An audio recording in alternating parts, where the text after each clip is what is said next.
Just picked this one up today. That's a new project.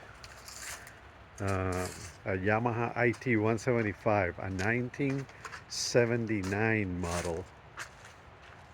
Um, so I got an XR200, and now I got this IT175. I just picked up about an hour away from here,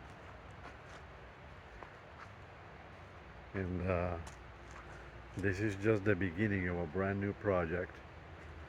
We'll be replacing the plastics, the tank, taking care of the seat, looking at the engine. If I'm not mistaken, this one has a 1/over piston, and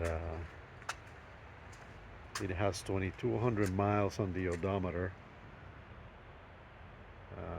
It even came with a rear tire that was used on the ice, if you could even imagine the history behind this bike.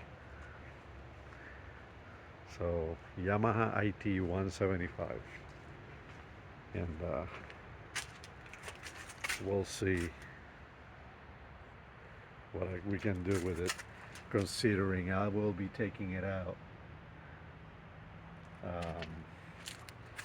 with my son's KLX that he just got not too long ago. So we'll see what occurs. Thank you, guys.